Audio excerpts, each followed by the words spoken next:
Hindi maintindihan ni Isabel kung bakit siya kinakabahan habang nasa opisina sila ng kanyang ama. Ngayon ipapahayag ng family doctor nila ang tungkol sa resulta ng infertility test ni Isabel. Dito malalaman kung may kakayahan ba siyang magbuntis o wala. Dahil isa siyang Avelino at obligasyon niyang magsilang ng isang tagapagmana. Are you okay, babe? Tanong sa kanya ni Khalil na siyang nobyo niya. Tipid na ngumiti si Isabel bago sinagot ito. Yes, I'm okay. I'm just worried. Kinakabahan lang ako. Hinawakan ni Khalil ang kamay niya at pinisil yon. Binigyan siya nito ng isang tingin na nagsasabing wag dapat siyang matakot. Nabawasan naman ang takot ni Isabel sa ginawa ng nobyo. Cal, thank you pala sa paghatid sa akin kagabi sa kondo Napakunot ang noo ni Isa nang biglang magsalita ang kakambal niya. Napalingon siya kay Khalil at nagtatakang tiningnan ng nobyo. Hinatid mo si Ara kagabi sa kondo niya? Di ba sabi mo sa akin, kasama mo ang barkada mo sa isang bar? Tanong niya kay Khalil at palipat-lipat ang tingin ni Isabel kay Ara at kay Khalil. Oo. Nakita ko kasi siya kagabi sa may highway nung papunta na ako sa bar. Hinatid ko na siya. Madadaanan ko din naman yung sa pupuntahan niya. Sagot sa kanya ni Khalil. Tumango naman si Isabel bilang pagtanggap sa paliwanag nito. Tumingin naman si Isa sa kakambal at umarko ang isa niyang kilay.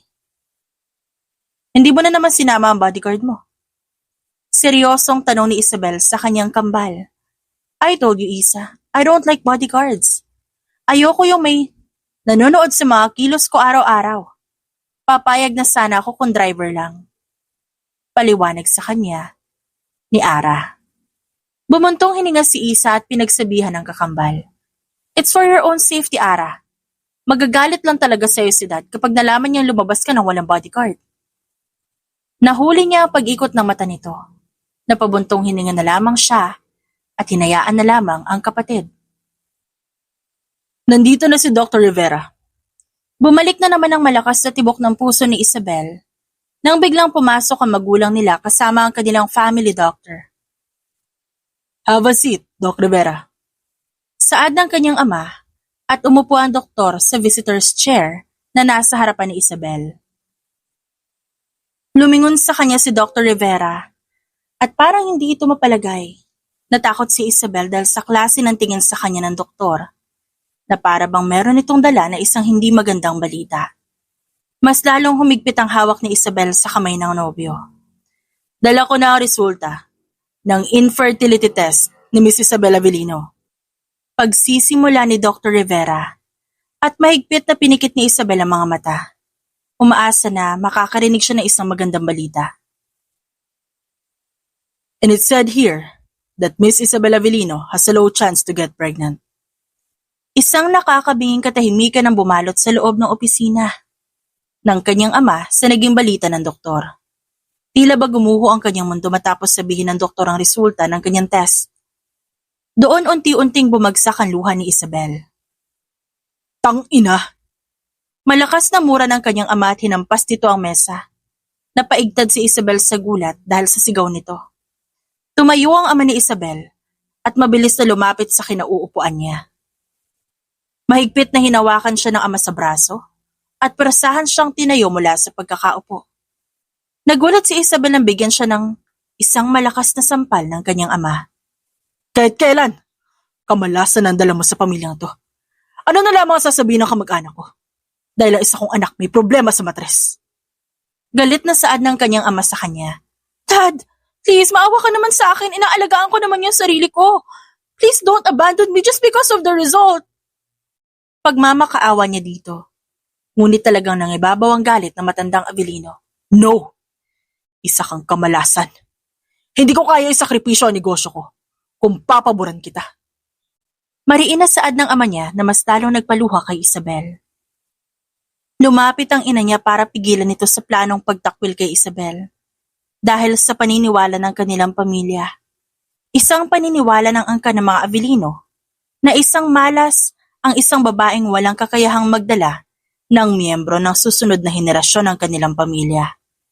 Sa paniniwalang yon, Walang ibang desisyon ng ama niya kundi palayasin siya mismo at dapat alisin ang pangalan niya sa listahan ng mga susunod na tagapagmana sa angkan ng mga Avellino. Henry, pakiusap! Huwag mong sasaktan ang anak mo. Huwag kang bumase sa isang papel para lang itakwil ang anak mo. Pakiusap ng kanyang ina. Tumigil ka na, Belen. Alam mo, hindi pwede sa pamilya natin ang baog.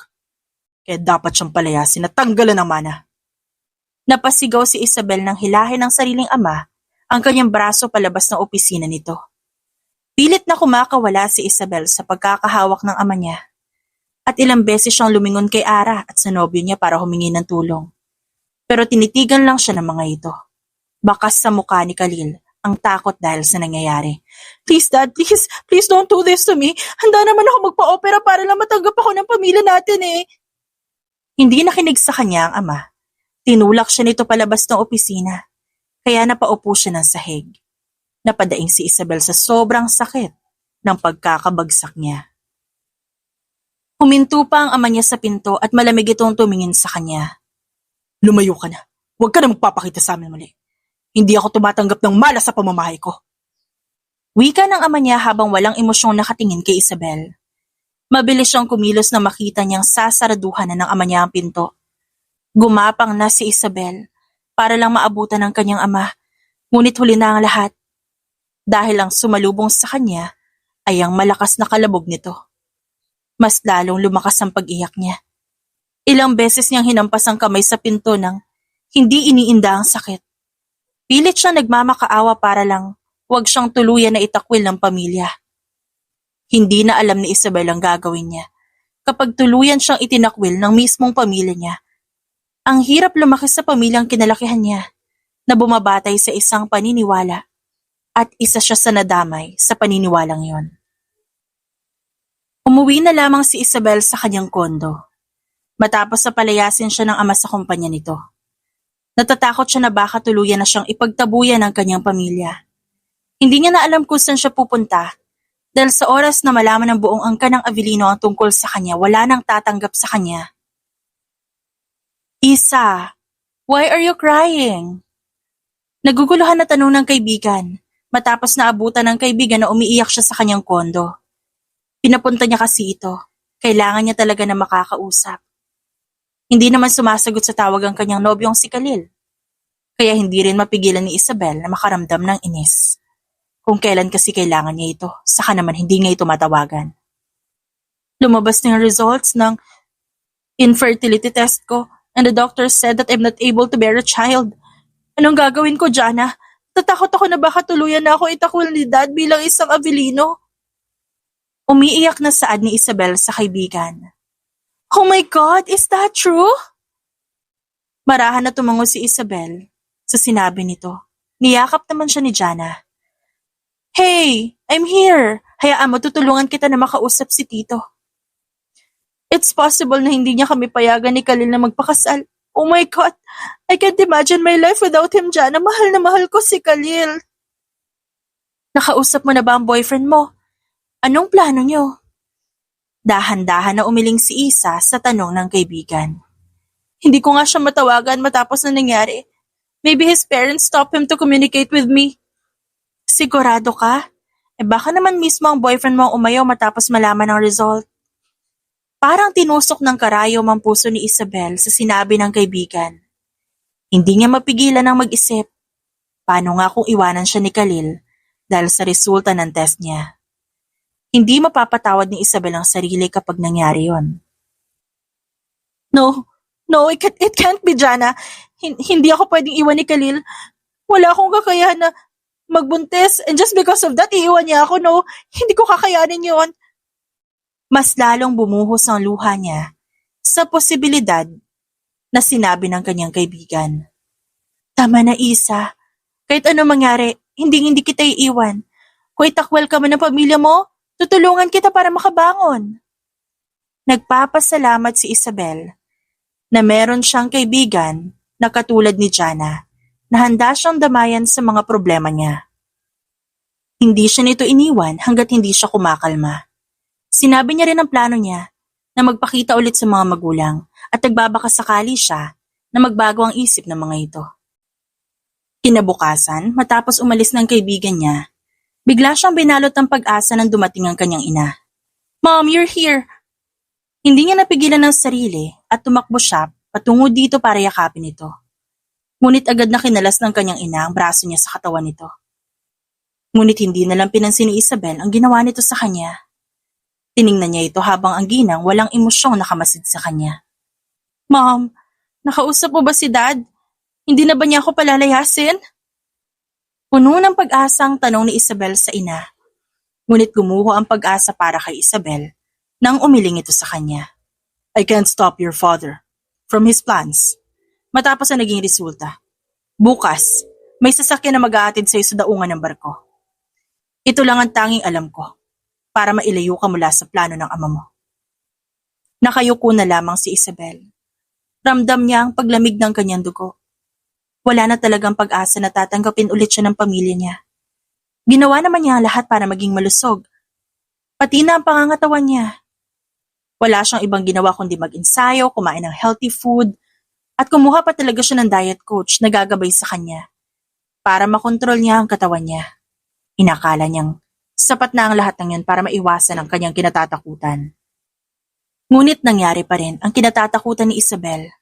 At ngayon kailangan niyang harapin ang katotohanan na mawawala sa kanyang pamilyang minamahal. Kung dati siya ang paborito ng angka ng pamilyang Avellino, nagbago na ang lahat ng yun dahil lang sa isang papel. At ngayon ang tingin nila kay Isabel isang kamalasan. "Ginagawa ko ito para iligtas ka. Tumira ka sa iniwan na bahay ng ina ko sa Quezon. Doon ka magsisimula ng panibagong buhay. Huwag ka na ulit magpapakita sa pamilyang Avellino." Wika ng kanyang ina at may inilapag itong isang tumpok na papel na pera sa lamesang nasa pagitan nilang mag-ina. "Itong pera mula sa mga ipon ko sa bangko. Dalhin mo ito para meron ka magamit sa pagdating mo sa probinsya.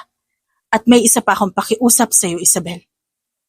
Saglit na huminto sa pagsasalita ang kanyang ina at malalim ang tingin ng babae sa kanyang anak. Muli siyang kinabahan, tinakasan siya ng hininga dahil sa pagtahimik ng kanyang ina.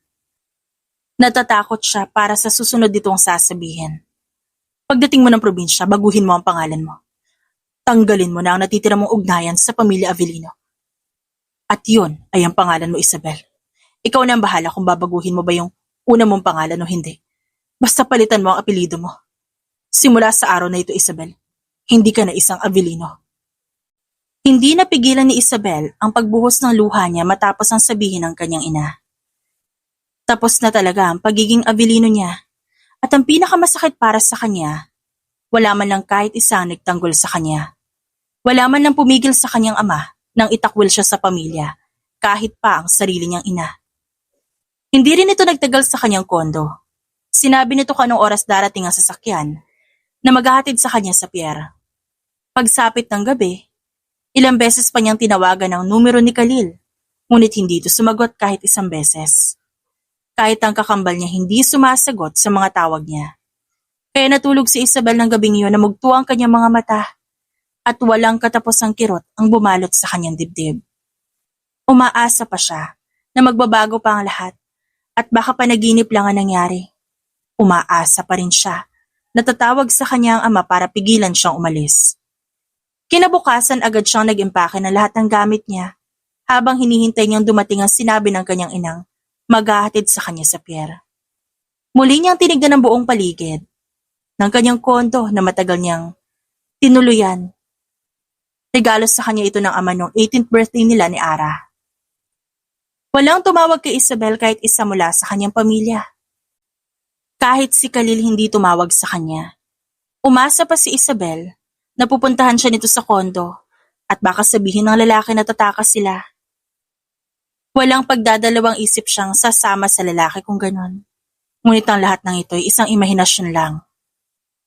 Napabalik siya sa realidad nang biglang may kumatok sa pinto ng kondo niya. Dali-dali siyang tumayo. Dala ang isang pag-asa na baka isa sa pamilya niya o si Khalil ang nasa labas. Ngunit lahat ng pag-asa na yon, nabura ng tatlong lalaki na naka-leather jacket. Ang bumungad kay Isabel nang buksan niya ang pinto. "Kayo ba ang inutusan ni Ma'am na sumundo sa akin?" Tanong ni Isabel sa mga ito. Sinagot siya ng isa sa mga lalaki ng isang tango. Tinignan niya ang mukha ng mga ito. At hindi pamilyar ang itsura ng mga ito sa kanya. Kilala niya ang tauhan ng kanyang ina. Sa totoo lang nagsimula na siyang kabahan, kaya dahan-dahan siyang humakbang papasok. Ngunit napansin yata siya ng isa sa mga lalaki, kaya agad hinawakan si Isabel ng isa sa mga ito. Ano ba? Sino ba kayo? Bitiwan niyo ako! Pilit siyang kumakawala sa pagkakahawak ng mga lalaki. Ngunit mas malalaki ito kay Isabel at hindi sapat ang lakas niya. Huwag kang malikot para hindi ka masaktan. Kunin niyo ang gamit niya, wala dapat matitira. Binuhat na nito si Isabel na parang sako. Hindi siya makasigaw ng tulong dahil may nakataling telas sa bibig at kamay niya. Hanggang sa makarating sila ng parking lot, hindi pa rin siya binibitawan ng lalaki. Mainit na luha ang sunod-sunod na pumatak sa pisngi ni Isabel. Natatakot siya sa kung anong posibleng mangyari sa buhay niya. Pinilit ni Isabel na maghanap ng tulong, pero ni isang tao wala man lang dumadaan. Naipasok na si Isabel sa loob ng sasakyan at hinagis din sa loob ng lalaki ang mga gamit niya. Biglang pumasok sa isip niya ang tungkol sa plano ng kanyang ama. Ito ba ang tinutukoy ng kanyang ina? May plano ba ang ama niya ipapatay siya kaya gusto ng kanyang inang magtago siya sa probinsya? Ganon ba kagalit sa kanya ang kanyang ama? Handa ba talaga itong gumamit ng dahas para lang mabura ang pangalan niya sa pamilyang Avellino? Ang sabi sa utos, itapon daw sa tulay ang babaeng yan. Isama ang mga gamit nito. Pati na rin to sasakyan para lumabas na aksidente ang nangyari. Narinig ni Isa ang usapan ng lalaking kumuha sa kanya. Agad siyang kumilos. Nilibot niya ang paningin sa paligid ng sasakyan. Naghahanap ng magagamit niya para makatakas siya. Ngunit huli na ang lahat nang pumasok na sa loob ng sasakyan ng tatlong lalaki at pinaandar ito.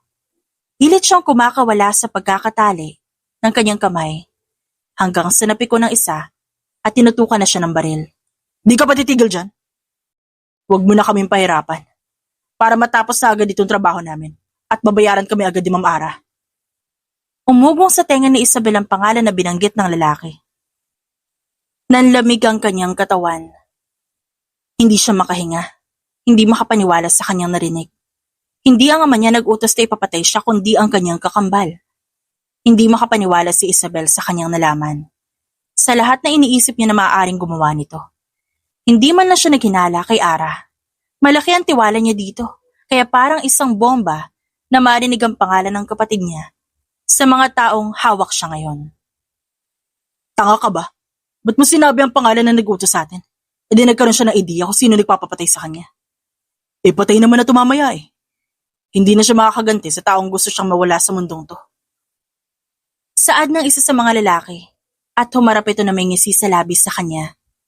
Paano kaya kung tikman muna natin to bago itapon sa tulay? Para naman sobrang sulit ng trabaho natin. Dagdag pa ng lalaki na may hawak ng baril. Dinampi ang dulo ng baril sa binti ni Isabel. Pilit na nagpumiglas si Isabel kaya nabitawan ng lalaki ang baril na hawak nito. Napapikit si Isabel ng aktong hahampasin siya ng lalaki dahil naggalit ito sa kanyang ginawa. Ngunit agad na sumingit yung lalaki nasa passenger seat. Tumigil ka nga sa kagaguhan mo, Akov.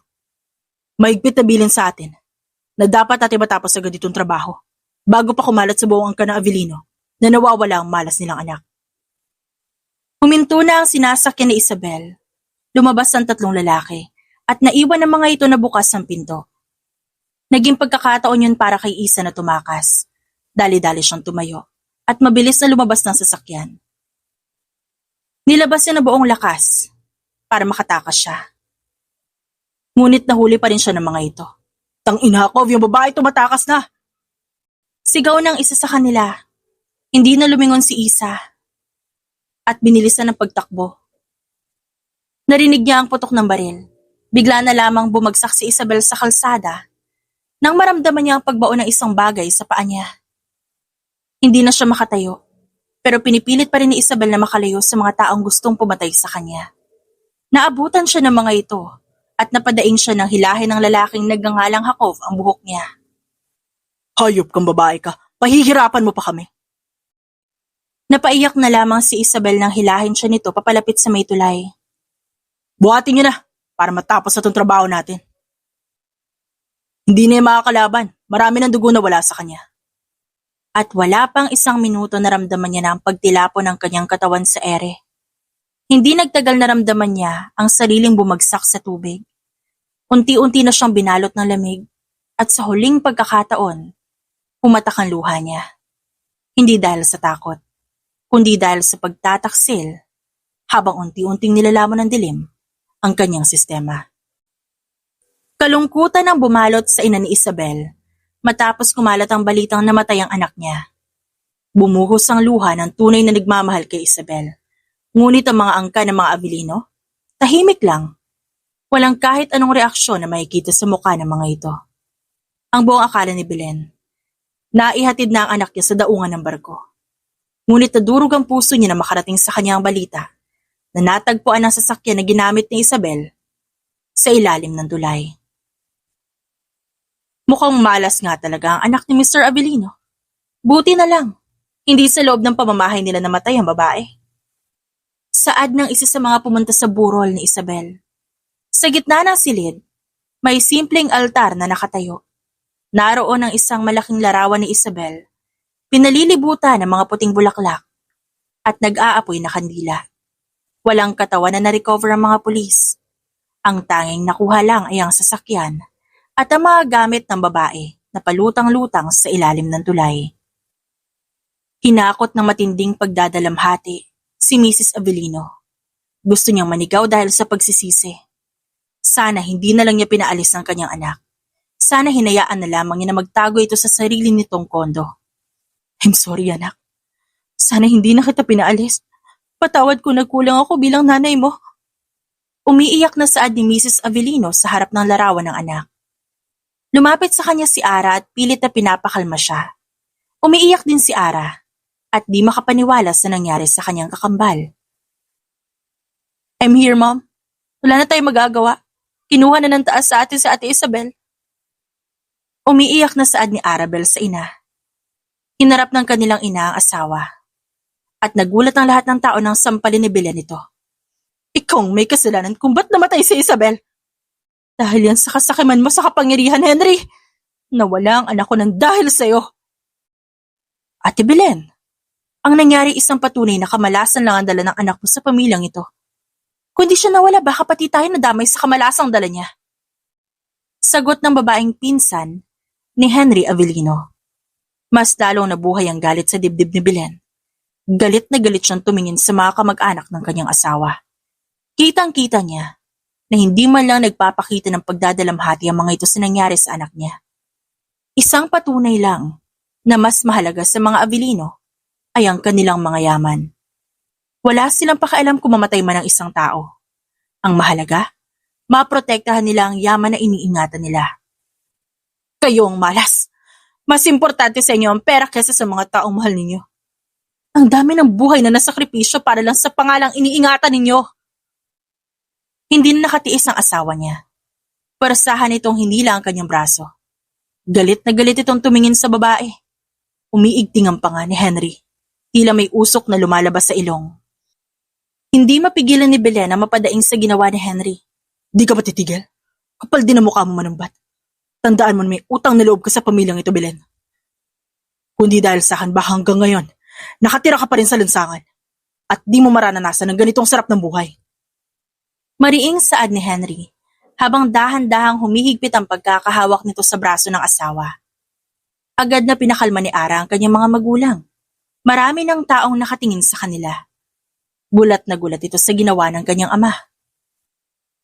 Mga hindi makapaniwala na kaya nitong saktan ng sariling asawa. Please, Dad, calm down. Nasasaktan mo na si Mom. Nakakahiya sa mga tao. Pakiusap ni Ara sa kanyang ama. Wala nang magawa si Henry at marahas na binitawan ng braso ni Belen.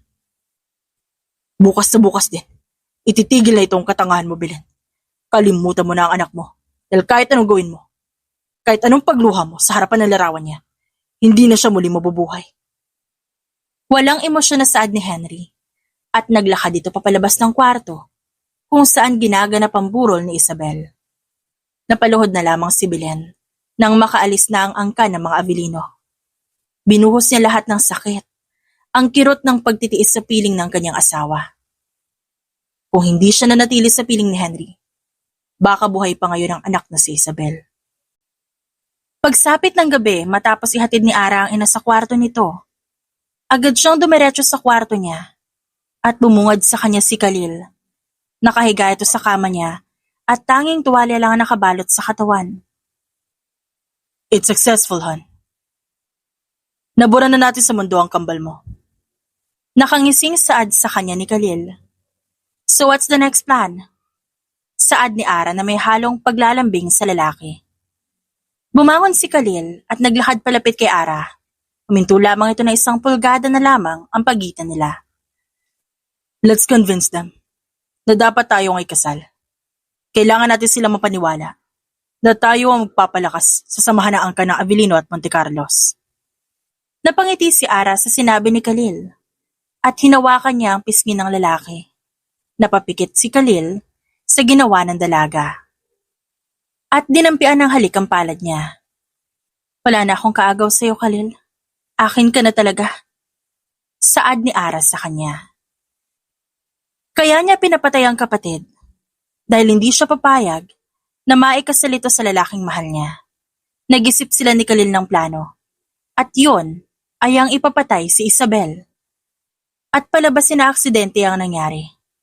Sa'yo naman talaga ako simula pa nung una. Kailangan ko lang sundin ang utos ng magulang ko. Kaya nagkaroon kami ng relasyon ni Isabel. Ngayon, sigurado na si Ara na walang makakaagaw kay Khalil mula sa kanya. Handa pa rin siyang tumapos ng buhay kung sakaling may taong gustong sumira sa kanilang relasyon. Katulad na lamang ng ginawa niya kay Isabel. Hindi niya hahayaan na ang kakambal niya ang makatuluyan ng taong mahal niya. Para kay Ara, ang mga sagabal sa buhay ng isang tao dapat inaalis sa mundo. Dahan-dahang iminulat ni Isabel ang kanyang mga mata. Bumungad sa kanya ang puting kwarto at swero sa kanyang kamay. Naririnig niya ang tuloy-tuloy na tunog ng makina sa kanyang tabi. Nilibot niya ang kanyang paningin. Nakita niya ang isang babae sa gilid na nag-aayos ng mga gamit. Suot nito ang isang simpleng duster at nakapuyod ang mahaba na itim na buhok. Sino ka? Mahinang saad ni Isabel, sapat na para marinig siya ng babae sa gilid. Napalingon ito sa kanya at nagulat na makitang may malay na siya. Napatayo naman si Isabel at agad lumapit sa telepono. Maya-maya, narinig ni Isabel ang pagbigkas nito sa pangalan ng isang tao. Madam Lourdes, gising na po ang pasyente. Saad ng babaeng naroon. Bago nito pinatay ang teleponong kukunin niya sana kanina. Agad itong lumapit sa kanya at sinuri ang buong katawan niya. Mamayos na po ba kayo? May masakit po ba sa katawan niyo? Sunod-sunod na tanong ng babae. Ngunit di magawang sagutin ni Isabel dahil hindi pa masyadong nagigising ang kanyang isipan ng tuluyan. Tila may mabigat na ula pa ring nakabalot doon. Wala pang 5 minuto. Agad na bumukas ang pinto ng kwartong kinaroroonan ni Isabel. Pumasok ang isang babae na halos kaedaran ng kanyang ina at isang doktor. Lumapit sa kanya ang doktor at agad tiningnan si Isabel. Nang makasiguro ito na maayos na ang kanyang kalagayan, hinarap nito ang ginang. She's fine now, Miss Amonte. Kailangan lang niya ng pahinga bago tuluyang makabawi ang katawan niya. Napalingon si Isabel sa babae nang marinig ang pamilyar na pangalan. Hindi pwedeng magkamali si Isabel. Ang apelyido ng kanyang ina ang narinig niya mula sa doktor. Napatitig siya sa babae at pansin niya ang pagkakahawig nito sa kanyang ina. Sino ka? Anong ginagawa ko dito? Tanong niya habang hindi inaalis ang tingin dito. Lumingon ito sa 2 taong nasa kwarto at sinabihan na iwan mo na silang dalawa. Lumabas ang doktor. Pati na rin ang dalaga na kasama niya kanina sa silid. Ako si Lourdes Samonte. At kung itatanong mo kung kakilala ko ang ina mo. Oo, dahil ako ang kapatid niya. Ang kapatid niya na iniwan at mas pinili niyang sumama sa mayamang lalaki na si Henry Avellino. Nagulat si Isabel sa sinabi nito. Muli niyang tinitigan ng babae. At kahawig nga nito ang kanyang ina. Ba't mo ako kilala? Ba't mo ako niligtas? Naguguluhan niyang tanong dito. Matagal ko nang binabantayan ng pamilya mo. Naghahanap ng butas na magpapabagsak sa ama mo. Hanggang sa nalaman ko ang tungkol sa plano ng kakambal mo. Kaya pinababantayan kita sa mga tauhan ko at niligtas ka nila mula sa tulay. Muling bumalik ang alaala ng malamig na agos ng tubig sa kanyang katawan. Ang pagbaon ng balas sa kanyang paa. Ang pagpatak na mainit niyang luha. Ang gabing yon ay ang akala niyang katapusan na ng kanyang buhay. Muling nabuhay ang galit sa dibdib ni Isabel nang bumalik sa alaala niya ang pagbigkas sa pangalan ng kapatid niya na mga taong nanakit sa kanya at nagtapon sa kanya sa ilog. Naintindihan ko ang galit mo, Isa. Kaya hayaan mo kung tulungan ka para makaganti sa pamilya mo. Mas lalo na sa kakambal mo. Hindi ka ba galit sa akin dahil anak ako ng kapatid mo? Alam ko mabuti ang kalooban mo, Isabel. Sa maling pamilya ka lang lumaki. At hindi ka nararapat na maging tulad nila na hayok sa kayamanan. Kaya hayaan mo kung tulungan ka. Ibabangon kita sa hukay. Na kinalalagyan mo ngayon, Isabel. Hindi naramdaman ni Isabel ang takot. Bagkos isang pag-asa ang nararamdaman niya ngayong kaharap niya ang babaeng ito ngayon. Hindi niya alam kung dapat ba siya magtiwala dito. Pero wala na siyang magagawa pa. Lumipas ang ilang linggo, unti-unti siyang gumagaling. Nakakabangon na siya sa kama. Nililibot niya na ang mansyon ng kanyang tita Lourdes. Naging dahilan ni Isabel ang nangyari sa kanya para muling bumangon at lumaban. Tinupad naman ng kanyang tita ang pangako na tutulungan siya nito para muli siyang makabangon. Nasa garden siya ngayon. Nakatayo sa gitna ng hardin, habang hawak ang saklay na umaalalay sa kanya. Sa kanan niyang kamay, hawak niya isang yukot na papel. Umaapoy ang galit sa kanyang mga mata, habang tumatakbo sa isip niya ang mukha ng dating nobyo at ang kakambal na si Ara. Ang laman ng papel na hawak ni Isabel, wedding invitation ng kakambal niya at ni Khalil. Hindi napigilan ni Isam pagsindi ng galit, matapos na mapagtanto na matagal na siyang niloloko ng mga ito, lalong-lalo na ni Ara at Khalil. Hindi man lang niya napansin ng mga panahon, nakasama niya ang mga ito. Buong akala niya, mahal na mahal siya ng lalaki. At hindi man lang nagkaroon ng hinala sa kakambal niya. Ang hayop kayo. Lubusin niyo na ang swerteng natatanggap ng pamilya niyo ngayon. Sa oras na makabawi ako, sisiguraduhin ko na ako ang magiging karma niyo. Ani Isa, habang unti-unting binabalot ang kanyang isipan ng paghihiganti laban sa pamilya. Sabihin mo lang kung handa ka na, Isa. I will rebuild you. Sisiguraduhin ko na matatakot sila sa pagbabalik mo. Lumingon si Isabel sa ginang. Ilang gabi niya nang pinag-isipan ang tungkol sa alok nito. Hindi siya nakaramdam ng pangamba na baka may masama itong plano sa kanya. Nakikita niya sa mukha nito ang sinseridad na gusto talaga siya nitong tulungan na muling makabangon. At nais niyang kumapit sa pangako nito para maging matagumpay ang kanyang plano na paghihigantihan ang angka ng mga Avellino, lalo na ang kanyang kakambal. Lumipas ang 2 taon, tuluyan ang binago ni Isabel ang buhay niya. Malayo na sa personalidad na nakilala ng pamilya niya. Ginawa niya lahat para mapag-aralan ng mga bagay na kailangan niya. Nag-aral siya kung paano magpatakbo ng isang negosyo. Sa tulong ng kanyang tita Lourdes, nahasa ang kanyang kakayahan sa pagpapatakbo nito. Hindi na nagtagal pinamana sa kanya ni Lourdes ang kumpanya nito, pati na rin ang iba pang negosyo nito. Mas lalong nakilala ang kumpanyang ipinamana sa kanya ng ginang. Ngunit ang pinagtataka ng karamihan kung sino ang tao sa likod nito, dahil hindi pa siya nagpapakita sa publiko. At tanging ang kanyang sekretarya lamang ang dumadating sa mga special events ng kumpanya. Ngunit hindi alam ng lahat na nasa paligid lamang si Isabel at tahimik na nakamasid. Lalo na kapag may dumadating na mula sa mga Avellino. Hindi inaalis ni Isabel ang kanyang mata. Tahimik na pinapanood ang bawat kilos nila. So what's your plan now? Unti-unti nang dumidikit ang mga Avellino sa kumpanya mo. Lahat sila gustong makilala ang taong nasa likod nito. Saad ni Lourdes habang kasama si Isabel sa garden at pareho silang umiinom ng tsaa. It's too early to surprise them, tita. I'm still preparing everything. Sumilay ang ngisi sa labi ni Isabel. Sisiguraduhin kong guguho ang buong angkan ng mga Avellino. Sa oras na ilabas ko lahat ng baho nila. Be careful with your moves, Isa. Baka hindi mo alam. Unti-unti ka na pala nilang nabubuko. Masasayang lahat ng pinaghirapan mo ng ilang taon. Tumango naman si Isabel bilang pagsang-ayon sa sinabi ng kanyang tita Lourdes. Sa loob ng 2 taon, tinupad ng ginang ang pangako kay Isabel na tutulungan niya ito muling makabangon sa lahat ng nangyari dito. Ito ang nagturo kay Isabel sa lahat ng bagay. Napagtanto ni Isabel na hindi nais ng kanyang tita na maghigante. Ang tanging gusto lang ni Lourdes ay muling magtagpo ang landas nila magkapatid. Ang tanging nasa isip lang ni Lourdes na paraan ay ang unti-unting pabagsakin ng asawa ng kapatid nito. Labis na nakulong si Lourdes sa monte, sa kalungkutan, nang magkahiwalay sila ni Belen.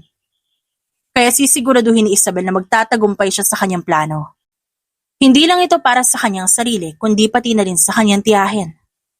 Natapos ang pag-uusap nila ng kanyang tita Lourdes at nagpaalam ang ginang dahil meron itong pupuntahang importanteng lakad.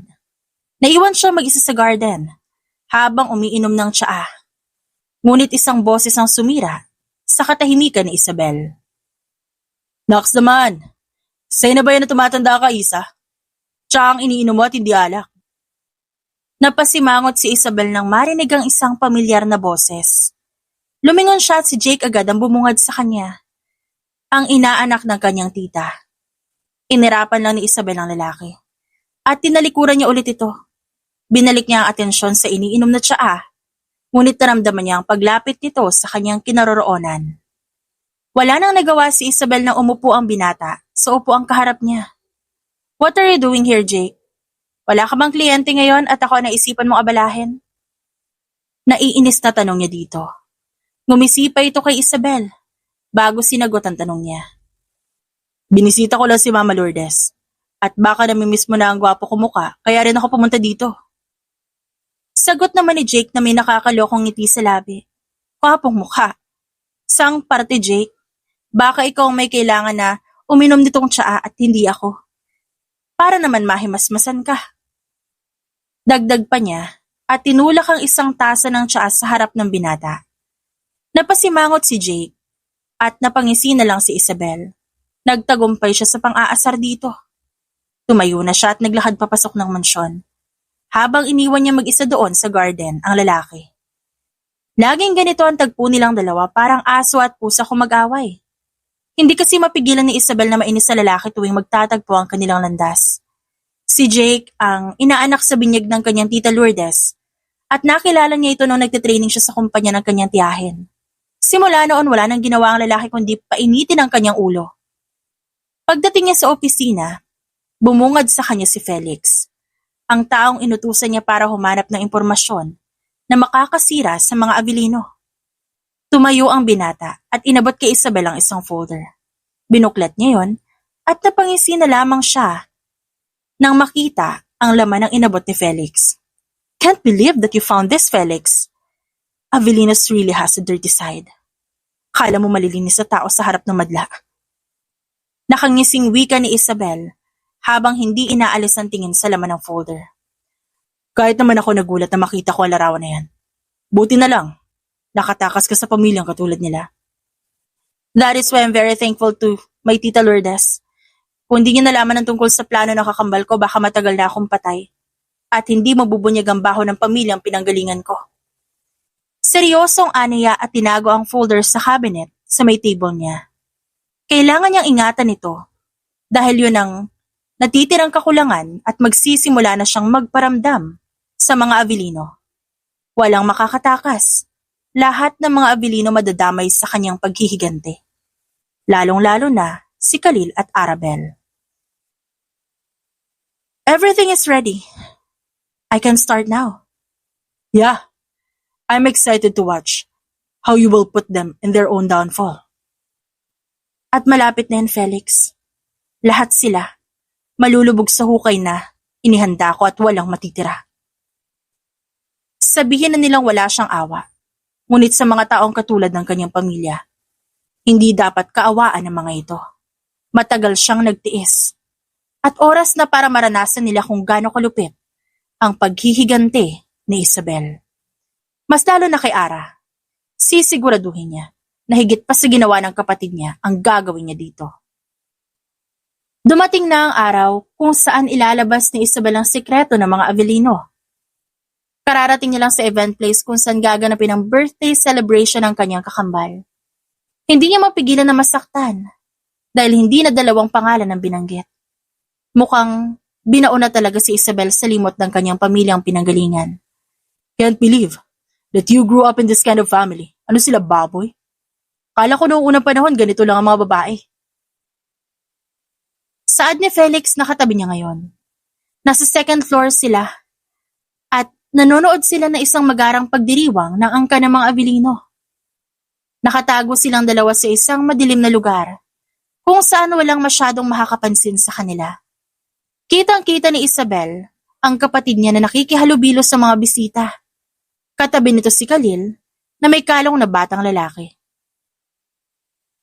My father is disappointed with my mother because she can't be impregnated again. Tas nalaman pa na baog ang isa niyang anak. Bilib din ako sa kapatid mo, no? Naisipan pa niya maglabas ng fake infertility test mo para mapalayas ka ng ama mo. But it's still okay. Kesa naman lumaki ang magiging anak mo sa ganitong uri ng pamilya. Nanonood lamang sila kung paano magsayang ang angka ng mga Avellino.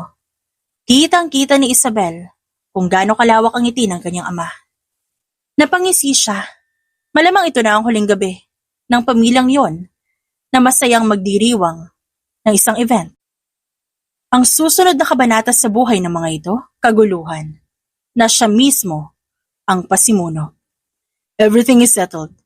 Papasok na event hall yung babae at ang Tito Carlos mo ang una nitong lalapitan. Tahimik lang siyang nakamasid sa baba. Pumasok na ang babaeng tinutukoy ni Felix. Agad nitong nilapitan ang kapatid ng kanyang ama. Base sa pananamit nito, halatang hindi ito kabilang sa klase ng taong kinikilala ng isang Avellino. Carlos? Carlos, ikaw nga! Gulat na saad ng babae. Habang ang angka ng mga Avellino, naguluhan sa pagdating nito. Panagutan mo ako, Carlos! Kailangan ng ama ng anak ko! Saad ng babae habang umiiyak. Nabigla ang mga kamag-anak nila. Pati na rin ang ibang bisita ng kanyang kapatid. Ano ibig sabihin nito, Carlos? May kabit ka? Hindi totoo ang sinasabi niya, Imogen. Isang baliw ang babaeng ito, nanggugulo lamang siya. Nauutal at kinakabahan na wika ng Tito Carlos niya. Hindi ako baliw, Carlos. Ako yung babaeng binayaran mo. Dahil hindi ka mabigyan ng anak na lalaki na asawa mo, hindi ba? Nagbunga ang nangyari sa atin, Carlos. 3 taon na yung anak natin. Isang alon ng bulungan ang kumalat sa silid dahil sa revelasyon ng babae. Hindi napigilan ng asawa ng kanyang Tito Carlos ang galit at umalingaw-ngaw sa paligid ang malakas nitong sampal. Napasinghap ang mga bisita habang di makapaniwala sa kanilang nasasaksihan ngayon sa nagaganap. Hayop ka! Paano mo ako nagawang lokohin, Carlos? Wala palang karapatan na magmana ng ari-arian mo ang anak nating lalaki dahil bago mo ako mabuntis, isinilang ng babae na yan ang anak nyo. Sigaw ng asawa nito at walang nagawa ang kapatid ng kanyang ama. Umiiyak na ang mga anak ng mag-asawa. Lalong-lalo na ang bunsong lalaki na 2 taon pa lang. Lumapit ang ama niya sa kapatid. Binigyan ito ng malakas na suntok. Tanga ka ba, Carlos? Ba't mo niloko asawa mo? Bakit ikaw ba, Kuya Henry? Ba't hindi mo rin matanggap na hindi ka kayang bigyan ni Ate Belen ng isang anak na lalaki? Lalong gumuhit ang galit sa ama niya nang sumagot ang isa pang kapatid ng kanyang ama. Tuluyan ang nagkagulo sa birthday party ng kanyang kambal na si Ara, na mag-away-away ang magkakapatid na Avellino. Walang nagawa ang mga asawa nito kundi sumigaw na lamang, at isa-isa nang nagsialisa ng mga bisita. Habang si Isabel walang emosyong binubusog ang kanyang mga mata sa nasasaksihang kaguluhan. Ang angkan na walang ibang ginawa kundi magpayaman, at mas pahalagahan ang negosyo ngayon. Nagkakagulo dahil sa kasalanang nabunyag. Totoo nga ang kasabihan na ang isang kasalanan ay parang mabahong amoy. Gaano man takpan, aalingasaw at aalingasaw pa rin. Did you like the show? Tanong sa kanya ni Felix sa gitna ng katahimikan. It's like a birthday gift for me, Felix. Unti-unti nang mawawasak ang samahan nila. Let's go, Isabel. Kailangan na nating umalis dito bago pa sila maghinala sa atin. Ngunit sa hindi inaasahang pagkakataon, nakabangga ni Isabel ang kanyang ina at napatingin ito sa kanya. Gulat na gulat ang kanyang ina nang makita siya, habang si Isabel hindi makagalaw sa kinatatayuan at hindi inaalis ang tingin kay Belen. Isabel, ikaw ba yan anak? Natulo siya sa kinatatayuan na makita ang ina at parang nagsarado bigla ang isip niya. Hindi niya alam ang gagawin. Unti-unti na rin niyang naramdaman ang pag-iinit ng sulok ng kanyang mga mata dahil sa nagbabadyang luha. Ang kanyang puso nagmamakaawa at nananabik sa presensya ng kanyang ina. Unti-unting humakbang ang kanyang ina palapit sa kanya at kita ni Isabel ang luha sa mga mata nito. Hindi na malaya ni Isabel ang kanyang sarili na dahan-dahang lumalapit sa ginang hanggang sa pinigilan siya ni Felix. Isabel, we need to leave this place right now. Baka may ibang tao makakita sa'yo. Napalingon si Isabel kay Felix. Hawak nito ang kanyang braso at bahagyang umiling ito sa kanya. Pinapahiwatig ng binata na wag ituloy ang plano. Muling napatingin siya sa kanyang ina. Bakas sa mukha nito ang pananabik na mahawakan siya. Ngunit wala na nagawa si Isabel nang hilahin siya palayo ni Felix sa lugar na yon. Hindi niya pa rin inaalis ang tingin sa kanyang ina at hindi niya namalaya ng pagpatak ng kanyang luha hanggang sa unti-unting nawawala sa kanyang paningin si Belen. Kinabukasan, maaga siyang hinatid ni Felix sa mansyon ng kanyang tita Lourdes. Bago sila umalis sa kondo niya, kinausap siya ng binata na kailangan niyang pigilan ng emosyon na maaaring maging sanhiyo ng pagkasira ng kanyang pinaghirapan.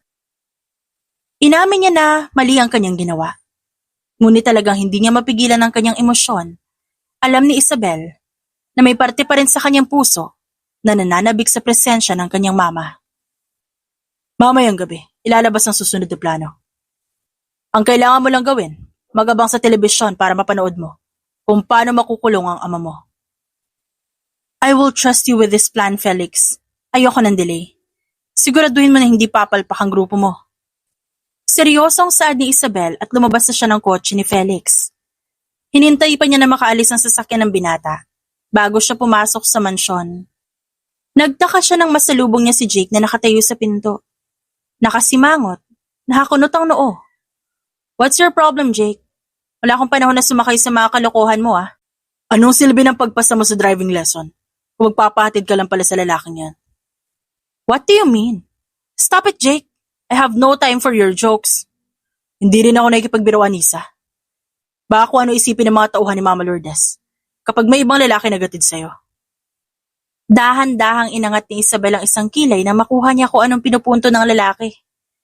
Ano naman ang problema kung may lalaking magatid sa kanya? Hindi maintindihan ni Isabel kung ba't kailangan pa nitong magalit. Dahil ang hinatid siya ni Felix, dinamay pa talaga nito ang pagpasa niya sa driving lesson last year. Alam mo, wala akong pakialam kahit magwala ka pa dyan sa kinatatayuan mo. I am tired and I have no time to deal with your attitude.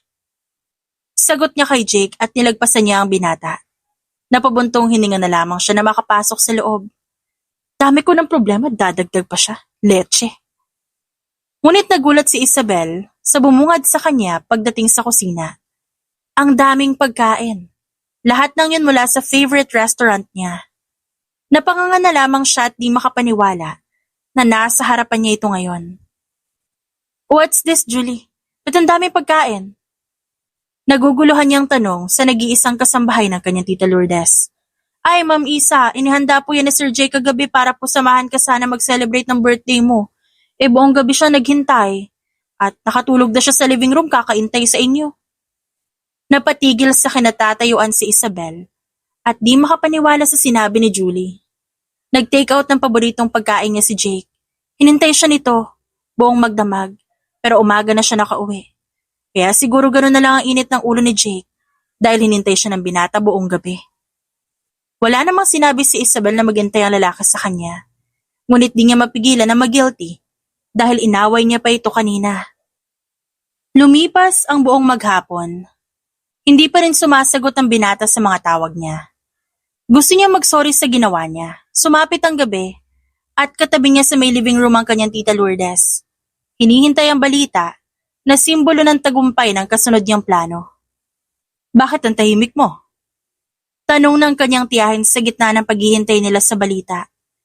Huminga ng malalim si Isabel bago sinagot ang tanong ng kanyang tiyahin. It's about Jake, tita. I did not know that he prepared something for me last night. Galit siya sa akin. At hindi niya sinasagot yung mga tawag ko. Paliwanag ni Isabel sa kanyang tita. Alam mo, Isabel, napapansin ko ba'y tinatago kayo sa isa't isa? Isang bagay na magiging kasagutan sa mga nararamdaman niyo. Magkaiba ang sinasabi ng bibig sa pinapahiwatig ng damdamin. Sinusubukan lang natin itago sa pamamagitan ng salita. Dahil iniisip natin na isang kahinaan kapag hinayaan nating ilabas ang sinasabi ng ating puso. Hindi nakasagot doon si Isabel. Hinanap niya ang tamang salita ngunit walang lumabas. Kahit itanggi niya na ilang beses, alam ni Isabel sa kanyang sariling may nararamdaman siya para kay Jake. Matagal niya na itong tinatago. Natatakot siyang baka layuan siya nito oras na umamin siya sa nararamdaman. Mag-usap kayong dalawa. Ayoko nagkakatampuhan kayo dahil lang hindi kayo nagkakaintindihan. Dagdag pa ng ginang. At tumango naman si Isabel bilang pagsang-ayon dito. Henry Gerald Avellino was arrested after information from an unknown group spread across social media regarding Mr. Avellino being one of the owners of various illegal transactions both inside and outside the country. Napalingon si Isabel sa telebisyon nang marinig ang balita tungkol sa kanyang ama. Nagtagumpay ang ikalawa niyang plano. Ngayon makukulong na ito dahil sa paghawak nito na iba't ibang illegal na transaksyon sa loob ng bansa. Wala akong kinalaman sa mga sinasabi niyo. Hindi totoo mga kinakalat ng taong yan. Humanda kayo, sisiguraduhin ko na makukulong ang gumawa nito sa akin. Sigaw ng kanyang ama habang hinihila ng pulisya palabas ng mansyon. Kasunod ang kapatid niya na umiiyak. Pilit na pinipigilan ng mga pulis sa pag-aresto kay Henry Avellino. Malamig ang tingin ni Isabel sa telebisyon habang pinapanood ang mga ito. Unti-unti nang nagbubunga ang pinaghirapan niya ng ilang taon. Ngunit hindi pa ito ang katapusan. Isusunod pa niya ang kanyang kapatid at ang dating nobyo. Walang matitira. Sisiguraduhin ni Isabel na lahat ng may kasalanan sa kanya mula sa angkan ng Avellino, matitikman ang kanyang kalupitan. Matapos maipakulong ni Isabel ang kanyang ama, sinunod niya si Ara at Khalil. Nagsimula sa pagkawala ng mga investors sa kumpanya, sumunod ang unti-unting pagkalugi ng mga negosyo at pagkatanggal ni Ara sa isang modeling agency. Ang domino effect na sinimulan ni Isabel gumagana ng perpekto. Ano bang nangyayari, Khalil? Ba't unti-unting nalulugi ang mga negosyo natin? Naguguluhang tanong ni Ara sa asawa matapos makarating ang balita na nagsarado na ang kanilang ibang negosyo. Ang dating mansyon, nababalutan ng tensyon at pagkabalisa. Pwede ba, Ara? Patahimikin mo ang bata na yan. Kanina pa ako naiirita sa iyak niya kapag naririnig ko. Reklamo ni Khalil dahil kanina pa umiiyak ang kanilang anak. Ang mga mata niya may bakas na matinding pagod at galit at stress sa negosyo. Yun ang naglalabas ng tunay niyang ugali. Nilalagdat si Daniel. Kailangan niyang madala sa ospital. Hindi na mapakali si Ara. Ayaw tumahan ng kanilang anak. Didalhin mo sa ospital. Pati ba naman yung bata na yan? Kailangan kong problemahin? Iritang sagot ni Khalil at iniwan ang mag-ina sa living room. Walang pakialam, walang pag-aalala. Hindi mapigilan ni Ara bilang maiyak dahil sa sinabi ng asawa. Nawala na ang Khalil na nakilala niya. Nagbago na ito nang ibigay ng ama niya ang buong tiwala sa paghawak ng negosyo. Ang lalaking minahal niya naging isang halimaw na nabubuhay lamang para sa pera. Kinabukasan muling bumalik si Ara sa dati niyang manager para makiusap na muli siyang bigyan ng kontrata. Kailangan niya ng trabaho dahil may malalang sakit ang anak niya at nalulugi na ang negosyo ng asawa. Pasensya na, Ara. Ayaw na ng agency na bigyan ka ng kontrata dahil sa issue ng ama mo. Maaaring madamay ang pangalan ng agency kapag binigyan ka namin ng contract. Paliwanag ng dati niyang manager. Hindi mapigilan ni Ara ang maluha. Sana siya ngayon kukuha ng panggamot ng kanyang anak. Kahit ang sarili niyang asawa, hindi niya malapitan tungkol sa problema. Sa pagdami ng kanyang problema, muling pumasok sa isip niya ang ginawa niya kay Isabel. Ang kasakiman niya ang nagdala sa kanya sa sitwasyong nakakawasak na ito. Pumunta siya sa opisina ng asawa para kausapin ang tungkol sa kalagayan ng kanilang anak. Ngunit isang tao ang hindi niya inaasahan na maaabutan sa loob ng opisina nito. Isabel? Nabitawan niya ang hawak na bag sa pagkabigla nang makita ang kapatid na nakaupo sa swivel chair ni Khalil. Hindi siya makapaniwala na ang taong matagal niya nang binaon sa limot nasa harapan niya ngayon. Biglang kinabahan si Ara habang malamig na nakatingin sa kanya ang kakambal. Anong ginagawa mo dito? Are you a ghost? Matagal ka nang patay, dapat patay ka na! Saad niya, ang kanyang boses ay nanginginig sa takot at galit. Napangisi si Isabel.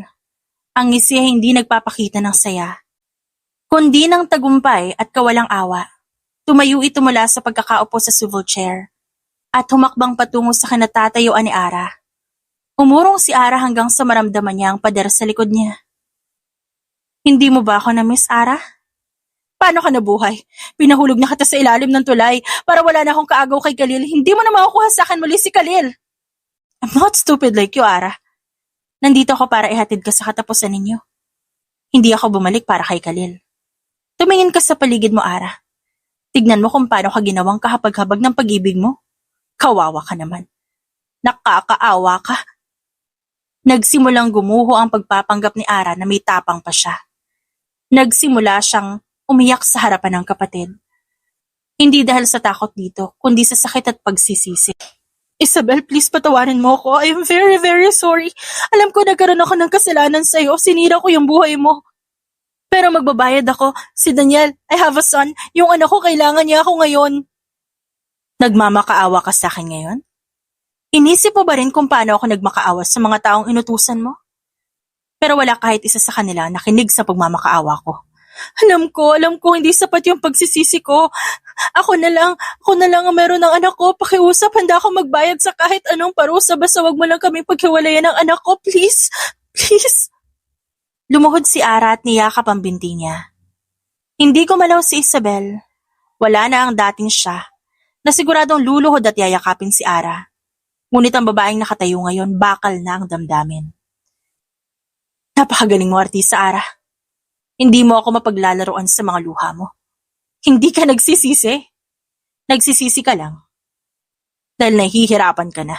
Kung perpekto pa ang buhay mo, kung masaya ka pa rin kay Khalil at kumayaman ka pa rin, hindi ka hihingi ng tawad. Hindi kita ipapakulong. Ngunit habang buhay ka mababaon sa hirap. Gusto ko ipaalala sa iyo araw-araw ang kasalanang ginawa mo sa akin. Hindi kayo maghihiwalay ng anak mo pero mararanasan din niya ang parusa na ipapatikin ko sa iyo. Malamig na wika ni Isabel at mas talong lumakas ang pag-iyak ni Ara. Pasalamat ka nga, naawa pa ako sa iyo dahil may anak ka eh. Kung wala, baka kasama mo na si Dad sa kulungan. Oh, and lastly, hindi pa yata sinasabi sa iyo na nagtatago na ngayon si Khalil dahil isa siyang kriminal. He killed someone. Nagkamali ka ng pinili, Ara. Ngayon pagsisisihan mo kung anong pakiramdam ng mawala ng karamay sa buhay. Hindi na tiningnan ni Isabel ang kanyang kapatid. Agad niyang kinuha ang gamit at lumabas na siya ng opisina. Naiwan si Ara na nalulunod sa sariling luha. Labis-labis ang pagsisisi dahil sa ginawa niya sa kanyang kapatid. Ngayon hindi na alam ni Ara ang gagawin niya. Walang-wala na siya at iniwan pa ng kanyang asawa. Ngunit kailangan niyang maging malakas para sa kanyang anak. Lumipas ang ilang taon, tuluyan ang nakulong ang kanyang ama habang ang kapatid niyang si Ara nakipaghiwalay kay Khalil at nanirahan sa ibang probinsya kasama ang anak. Ang kanyang ina naman nanirahan sa dating probinsya nito sa Quezon. Nagtagumpay siya sa mga plano dahil napabagsak niya ang buong angkan ng mga Avellino. Wala siyang tinira. Tuluyan ang bumagsak ang angkan na hayok sa kayamanan. Naging maingay ang pagbagsak ng mga ito at maraming nagulat nang malamang buhay pa si Isabel. Sa mga lumipas na taon, hindi na nagawa ni Isabel na dalawin ang kanyang ina sa probinsya. Hindi dahil sa ayaw niya, ngunit hindi pa siya handa. Malalim ang sugat sa puso ni Isabel at taon ang inabot bago ito maghilom. Ngunit lahat ng pader na tinayo niya, sa pilitan niyang ginuho para sa huling hiling ng kanyang tita Lourdes bago ito mamatay. Ang hiniling sa kanya ng ginang, muli niyang kausapin ang kanyang ina. Huminto ang sasakyan niya sa harap ng simple ngunit isang magandang bahay. Tanghaling tapat nang dumating si Isabel sa probinsya ng kanyang ina. Nag-ipon muna siya ng lakas ng loob bago siya lumabas ng sasakyan. Pagdating niya sa tapat ng gate ng bahay, nakita niya ang kanyang ina na nagwawalis ng mga tuyong damo sa paligid, habang patuloy sa pagsabay sa paborito nitong kanta sa radyo. Mahinang saad ni Isabel, pero sapat para marinig ng kanyang ina. Napahinto ang kanyang ina sa ginagawa nito, at dahan-dahan na lumingon sa kinatatayuan niya. Nanlaki ang mata ng kanyang ina nang makita si Isabel at nabitawan ng walis na hawak. Kita niya ang unti-unting pagpatak ng luha nito habang dahan-dahan na humakbang palapit sa kanya. I'm sorry, Ma. Kung inabot ng maraming taon bago kita pinuntahan dito. Kailangan ko lang talaga maghilom. Pagpapaliwanag niya sa kanyang ina. It's okay. I understand your reason. Kahit ako nahirapan na patawarin ang sarili ko sa ginawa ng ama mo, pati ng kapatid mo sa'yo. Tita Lourdes said that she loves you, Mom. Patawarin mo na sana siya kung di niya nagawang humarap sa'yo. I know, Isabel. Gusto ko ring humingi ng tawad sa kanya dahil iniwan ko siya. Isang pagkakamali ang nagawa ko na kahit kailan hindi na muling mabubura. Sagot ng kanyang ina at bakas sa boses nito ang pagdadalamhati sa pagkawala ng kapatid. Let's start a new life, Mom. Kalimutan na natin lahat ng sakit at muling salubungin ang bagong bukas. Naramdaman niya ang pagtango ng kanyang ina at mas lalo nitong niyakap si Isabel. Ang yakap na ito'y hudyat ng panibagong simula para sa kanila. Lahat ng nangyari sa nakaraan, unti-unti nang naghihilom. Nahawi na ang mga ulap na nagdadala ng kadiliman sa buhay ni Isabel. Pagkatapos ng kanilang pag-uusap, mas dumadalas ang pagbisita niya sa probinsya nito. Minsan doon na siya nananatili kasama ang asawa niya. Lalo na kapag Pasko at Bagong Taon. Mas nagustuhan ni Isabel ang buhay niya ngayon. Puro kasiyahan at pagmamahal ang nasa paligid. Hey little guy, huwag mong papahirapan ang mommy mo. Partner tayo at ang goal natin laging pasayahin si mommy. Hindi mapigilan ni Isabel ang mapangiti. Matapos na sabihin ng kanyang asawa sa anak ang mga salitang yon. Nakaupo siya sa sofa habang si Jake nakaluhod sa harapan at kinakausap ang anak nila sa loob ng kanyang tiyan. Hindi niya napigilan ang mapadaing nang sumipa ang kanilang anak. Agad nag-alala si Jake at nilapitan siya. What's the problem, hon? Sumipa eh. Sobrang active niya kapag kinakausap mo. Baka future football player yan. Natawa na lang siya sa sinabi ni Jake. Bakit sila nagkatuluyan ni Jake? Nakinig siya sa sinabi ng kanyang tita noon. At ngayon masaya na siya sa buhay, kapiling ito bilang asawa niya. I love you, Jake. Buong puso niyang saad dito, nang hindi inaalis ang tingin sa lalaki. Habang tumatagal, mas lalong lumalalim ang kanilang samahan at pagmamahalan. Ngayon pa, na madadagdagan na ang pamilya nila. Kaya walang paglagyan ng saya ang puso ni Isabel. Mas mahal kita, Isa. Tugon ni Jake at hinalikan si Isabel sa labi. Mas lalong lumawak ang ngiti sa labi niya nang tinugon niya ang halik nito. Sa nangyari sa buhay ni Isabel, ang paghihigante ay maaaring maging isang pansamantalang kasiyahan at pagpapalakas ng loob. Ngunit hindi ito magdadala ng tunay na kapayapaan. Ang tunay na kapangyarihan, hindi nasusukat sa yaman o kakayahang manira, kundi sa kakayahang magpatawad. Kadalasan ang pinakamalaking pagkakamali ay ang itakwil ang pagmamahal dahil sa takot at sakit. Ang pamilya at tunay na pag-ibig ang magsisilbing lunas laban sa lahat ng lason ng mundo. The end.